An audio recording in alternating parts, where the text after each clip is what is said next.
tratar agora de um assunto bem interessante sobre indexação e análise de assuntos, que são ferramentas que vão auxiliar o indexador, o profissional da informação, na hora de escolher quais são os termos e quais são as palavras-chave que são mais adequadas para representar o conteúdo de um documento. Então, imagine só você numa biblioteca ou numa instituição e chegam documentos de uma área do conhecimento diferente da que você conhece. Por exemplo, um assunto bem específico da área de saúde, um assunto específico da área jurídica, um assunto específico em geografia, em literatura. E aí você faz o quê? Então, para acabar com esses problemas de percurso, já que não dá para a gente entender de todos os assuntos específicos de todas as áreas do conhecimento, existem as linguagens documentárias ou linguagens artificiais.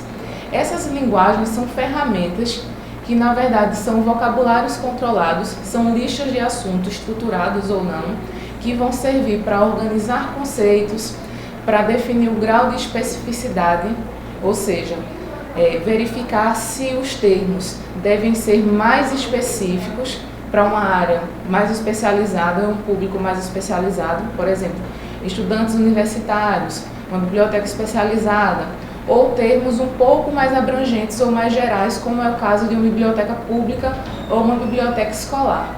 É necessário que se estabeleçam critérios para organizar as questões linguísticas, léxicas ou de sentido e terminológicas. E para isso, os vocabulários controlados ou as linguagens documentárias, eles vão servir justamente para organizar, para padronizar esses assuntos, esses termos. Por exemplo, eu posso ter em uma biblioteca diversos vocabulários controlados, um para cada área do saber, porque não tem como a gente ter uma linguagem que vai abranger todas as disciplinas, que vai abranger todas as ciências. Essas linguagens documentárias são específicas para cada área e cada uma vai ter as suas especificidades, os seus termos que são mais adequados. Isso porque existem palavras que podem ter sentidos diferentes para ciências diferentes. Por exemplo, a gente tem a palavra informação. Para a gente que é da área de informação, ciência da informação, tem um sentido. Para a área de comunicação e jornalismo, tem outro sentido. E para a área de informática, por exemplo, informação já vai ter um sentido bem diferente. Então, para eliminar essas diferenças, cada área do saber institui uma linguagem documentária que é organizada por uma equipe de profissionais da informação, profissionais dessa área do saber, e é feito um teste para verificar se os termos, se os assuntos que estão ali contidos, eles são interessantes. Então, primeiro se faz um levantamento bibliográfico, checa-se quais são os termos que são mais utilizados por uma área, por um público específico, e aí faz uma compilação alfabética. E aí vão entrar dois tipos de linguagem documentária que nós podemos observar, que são as mais importantes para quem faz a indexação. E aí são elas: os vocabulários controlados, que são as listas de assuntos, e vocabulários controlados chamados de tesauros. As listas de assunto é apenas uma listagem alfabética dos termos que podem ser utilizados para indexação. Então, vão estar apenas listados em ordem alfabética quais são os termos que podem ser escolhidos, e inclusive alguns termos que não estão mais em uso. Por exemplo, a gente coloca no início do caderno o exemplo da palavra astronauta e cosmonauta. Se eu tenho um vocabulário controlado, tanto um tesauro ou uma lista de cabeçalho de assunto com essas palavras que tratem, por exemplo, de universo, de astronomia, então é importante que eu coloque as duas palavras.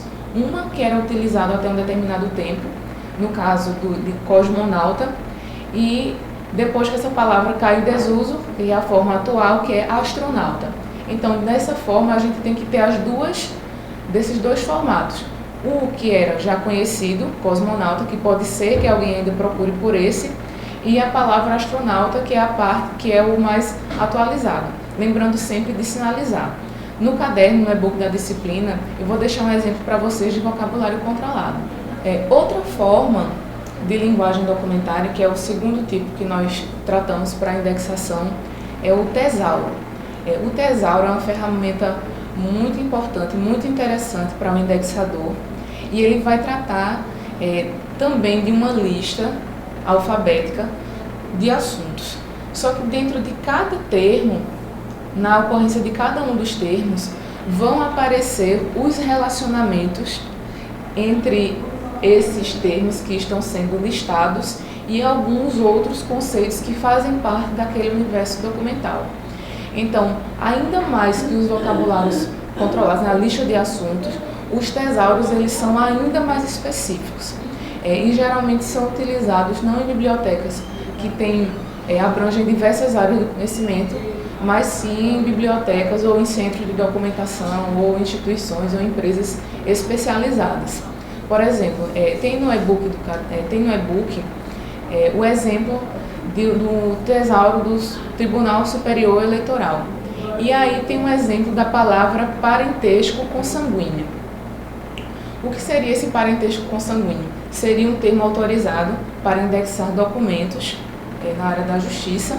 E aí tem um exemplo aí dentro dessa listagem de parentesco. Tem uma série de relacionamentos. Tem filha, filho, mãe, pai. E aí eu vou pegar um desses exemplos, um desses pontos, que é filha. Veja só que filha tem também os relacionamentos.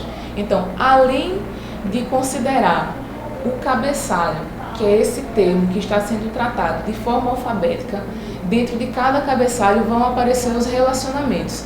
E aí a gente pode verificar quais são os termos que são mais abrangentes, ou seja, que contêm mais conceitos dentro deles, e quais são os conceitos mais específicos que estão contidos dentro de um termo mais geral.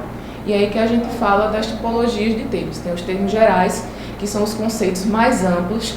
Temos os termos específicos, que são como se fossem desdobramentos dos termos gerais. E temos os termos relacionados, que aí nós, quando pensamos em um tipo de relacionamento, quando nós pensamos em uma palavra, automaticamente nós temos um outro universo de pontos que podem ser considerados aí também, como é o caso de parentesco. Então, viu só esses exemplos? No caderno, no e-book da disciplina, a gente tem alguns outros exemplos que eu vou deixar para vocês. Tem também o link de alguns tesauros que podem ser acessíveis online.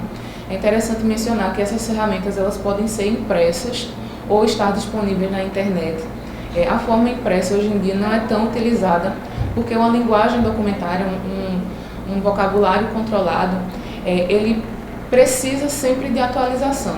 Então existem termos que com o tempo eles vão caindo em desuso e existem termos que vão sendo incorporados sempre, né? Então é interessante que além dessa atualização essas linguagens documentárias estejam disponíveis também para consulta, porque ajudam bastante os usuários na hora de fazer uma busca. Porque acontece muito o quê? De a gente entrar no sistema de recuperação da informação, colocar um determinado termo e não vir nenhum resultado. Então, às vezes a gente se pergunta, nossa, o que foi que eu errei aqui? Então, tendo uma lista para consulta de quais são os termos que são autorizados para indexação e se eles estão autorizados para indexação, vai ter documentos associados a eles, então fica bem mais fácil do usuário saber também como que ele vai fazer essa busca, quais são os assuntos que estão ali contidos naquela base de dados. E para finalizar, vai uma dica, tá? A semelhança entre todas as linguagens documentárias é que todas são listas de assunto.